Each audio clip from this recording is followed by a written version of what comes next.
আসসালামু আলাইকুম, ওয়েলকাম করছি রিয়াসাদ আজিম। ভিন্ন ধর্ম মতাদর্শে যারা শুনছেন সবার প্রতি আন্তরিক কৃতজ্ঞতা। আজকে দিনে দুটা ম্যাচ এবং এই দুই ম্যাচের মধ্যে প্রথম ম্যাচে রংপুর টানা চতুর্থ পরাজয়ে সম্মুখীন হয়েছে, 7 পেয়েছে। টানা 8 ম্যাচ জয়ের পরে 4 ম্যাচে পরাজয়, মানে একটা অদ্ভুত ধরনের মিল। 8-4 জয় পরাজয় এবং রংপুরকে হারানোর কারণে খুলনা বিপিএল এর প্লে অফে যাবার ক্ষেত্রে ভালোভাবে টিকে রইল। আলোচনা সেগুলো নিয়ে না, নাইম শেখের সেঞ্চুরি নিয়ে না, পরবর্তী যে ম্যাচটা হয়েছে সেটা নিয়েও না। আলোচনা বাংলাদেশের গণমাধ্যমে এই মুহূর্তে যে নিউজটি প্রচারিত হয়েছে, প্রকাশিত হয়েছে, সেটা নিয়ে কতটুকু সত্য, কতটুকু মিথ্যা, কতটুকু বিশ্বাসযোগ্য, কতটুকু এর ভিত্তি রয়েছে এবং শেষ পর্যন্ত এমনটা যদি হয় তাহলে কি হতে পারে, না হলে ঘটনা কোন দিকে মন নিতে পারে। তার আগে আমি একটা প্রশ্ন করতে চাই আপনাদের সবাইকে, যে এবারের বিপিএল 11th এডিশন, এই বিপিএল এ সব ভুলে যান, আমি অনেক কথা বলেছি এটাও ভুলে যান। যতটুকু খেলা দেখেছেন, যতটুকু খেলা সম্পর্কে জানার জন্য চেষ্টা করেছেন, আপনাদের কি মনে হয় যে কোনো ধরনের ফিক্সিং রিলেটেড ঘটনা এবারের বিপিএল এ হয়েছিল বা ছিল? নিজেকে প্রশ্ন করুন। উত্তর যদি হয় যে ফিশি অনেক ঘটনা ঘটেছে, তাহলে আমার এই ভিডিওটা দেখবেন। যদি মনে হয় যে না, বিপিএল খুবই ভালো হয়েছে, কোনো ধরনের সন্দেহ কোনো ক্রিকেটার, কোনো দল, কোনো ফ্র্যাঞ্চাইজিকে করার সুযোগ নেই, দেন আমার কাছে মনে হয় এই ভিডিও দেখার কোনো দরকার নেই। আমাদের ছোট ভাই রেদওয়ান শাওন তিনি রিপোর্ট করেছেন এখন টিভিতে এবং তিনি দাবি করেছেন তার রিপোর্টে যে বাংলাদেশ ক্রিকেট বোর্ডের যে অ্যান্টি কারাপশন ইউনিট, যারা আসলে দুর্নীতি নিয়ে কাজ করে বাংলাদেশ প্রিমিয়ার লিগ কিংবা অন্য যে লিগসগুলো হয় সেগুলোতে, তাদের সন্দেহের তালিকায় শীর্ষ কিছু ক্রিকেটার তাদের নাম এসেছে। এবং সেই পার্টিকুলার রিপোর্টে সবচেয়ে আলোচিত নাম যেটা, সেটা আমার কাছে মনে হয় সবচেয়ে আলোচিত নাম আমাদের সবার প্রিয় এনামুল হক বিজয়। আপনারা কি বিশ্বাস করেন এনামুল বিজয় এরকম কোনো কিছুর সাথে জড়িত ছিলেন? অন্তত 3টা ঘটনা পার্টিকুলার রিপোর্টে দাবি করা হয়েছে যেখানটায় এনামুল হক বিজয়কে সন্দেহ করা হচ্ছে যে তিনি কোনো ধরনের ম্যাচ গড়াপেটার সাথে জড়িত থাকতে পারেন। আমাকে যদি আপনারা পার্সোনালি জিজ্ঞেস করেন, আমি বলবো আমি এরকম কোনো কিছু বিশ্বাস করতে চাই না। যেই ক্রিকেটার টপ 5 রান গেটার্সের একজন, যেই ক্রিকেটার সেঞ্চুরি করে ট্র্যাজিক হিরো বনে যান, যেই পার্টিকুলার ক্রিকেটার মালিক পক্ষের সাথে গ্যাঞ্জামের কারণে ক্যাপ্টেন্সি হারান, তিনি কি এগুলোর সাথে জড়িত থাকতে পারেন? Does it make any sense? Definitely it makes sense. But যেহেতু এই রিপোর্টে দাবি করা হয়েছে, রিপোর্টার যিনি এই রিপোর্টটা করেছেন তিনি 100% শিওর না হয়ে কোনোভাবেই এতগুলো ক্রিকেটারের নাম বলতেন না, এতগুলো ঘটনার নাম বলতেন না, এতগুলো ফ্র্যাঞ্চাইজি, যেই ফ্র্যাঞ্চাইজিগুলোর পেছনে বিগ ইনভেস্টমেন্ট, সেগুলো বলতেন না। তালিকায় যে 12 জন ক্রিকেটারের কথা সম্ভবত বলা হলো, সেই ক্রিকেটাররা কারা? এনামুল বিজয়, তার নাম এসেছে। থিসারা পেরেরার নাম এসেছে।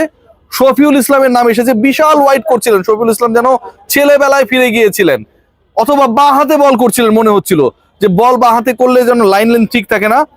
মোহর শেখের নাম এসেছে। মোহর শেখ অন্তর সম্ভবত তার পুরো নামটা, আমার যতটুকু মনে পড়ে। আলামিন হোসেনের নাম এসেছে। এসেছে আলাউদ্দিন বাবু, তিনিও বিশাল নো ওয়াইড এবারের বিপিএল এ আমাদেরকে উপহার দিয়েছেন। এসেছে শুভম রঞ্জনের নাম। আরিফুল হক, সিলেট স্ট্রাইকার্স এর ক্যাপ্টেন মেবি, তার নাম এসেছে। এসেছে নাজমুল ইসলাম অপু, স্পিনার নাগিন অপু, তার নাম এসেছে। এসেছে মিথুন আলী, যিনি চট্টগ্রামের ক্যাপ্টেন। এবং এই যে ক্রিকেটারদের নাম এসেছে, এখানটায় সবচেয়ে বেশিবার বিভিন্ন ঘটনা, ফিশি ঘটনা, বিভিন্ন দুর্নীতিকে প্রশ্রয় দেওয়ার মতো ঘটনায় যাদের নাম সবচেয়ে বেশিবার এসেছে, 3বার এসেছে, সেটা হচ্ছে এনামুল হক বিজয়, 3বার এসেছে তার নাম। থিসারা পেরেরা, যার ক্যাপ্টেন্সি নিয়ে অনেক আলোচনা ছিল, থিসারা পেরেরা কেন ঢাকার ক্যাপ্টেন, এই নিয়ে সর্বপ্রথম আমি প্রশ্ন করেছিলাম। থিসারা পেরেরা যিনি বাংলাদেশে এসে প্রিমিয়ার লিগের ক্যাপ্টেন হয়ে গেলেন, বিপিএল এ ক্যাপ্টেন হয়ে গেলেন, অথচ ক্রিকেটারদের সাথে থিসারা পেরেরা 3 বেলা অনুশীলন করেন নাই, বাট ইজ দ্য ক্যাপ্টেন, এবং তার দল কিন্তু টাইটানিকের থেকে ভয়াবহ খারাপ অবস্থায় পড়েছে। শফিউল ইসলামের নাম এসেছে 3বার, এসেছে মোহর শেখের নাম 3বার। আবারও বলি, আমি চাই যে আমার সামনে যে রিপোর্টটা পড়েছে, যে রিপোর্টটা হয়েছে, যিনি এই রিপোর্ট করেছেন এবং তিনি শিওর হয়ে এটা করেছেন, এটা যেন দুঃস্বপ্ন হয়, এটা যেন এই মুহূর্তে রিয়াসাদ আজিম স্বপ্ন দেখছে এরকম হয়।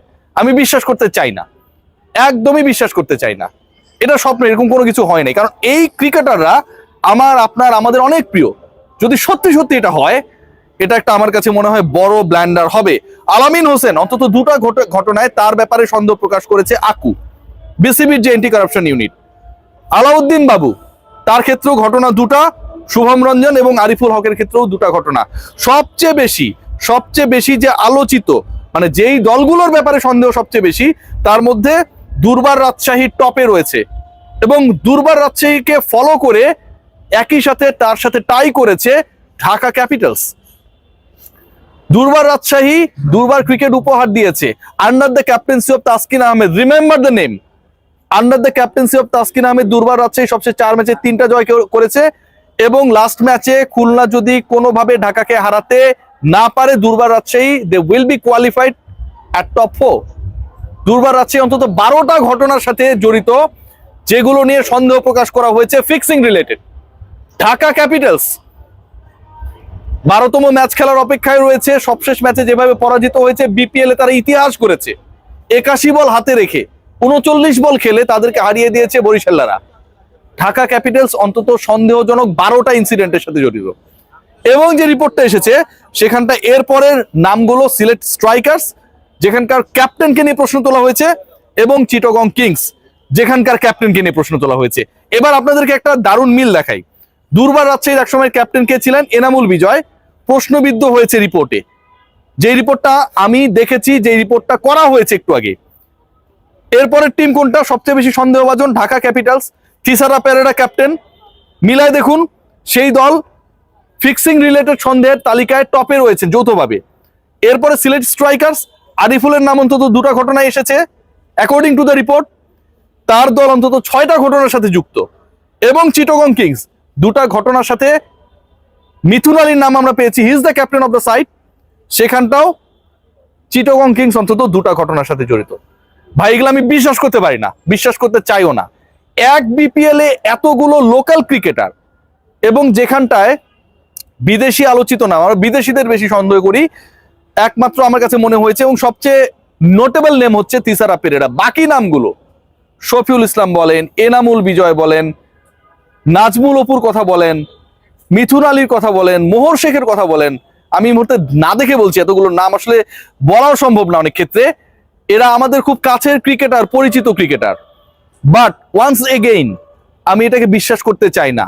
বাট ওয়ান্স এগেইন, আপনারা কি মনে করেন এবারের বিপিএল এ কোনো ধরনের 2 নম্বরই হয় নাই? Once again, if you believe so, then you have to not 100%, কিছুটা হলেও যে ঘটনাগুলোর রিপোর্ট এসেছে তাতে আপনাকে ট্রাস্ট রাখতে হবে। কিছু না কিছু ঘটেছে, তাতে আপনাকে ট্রাস্ট রাখতে হবে।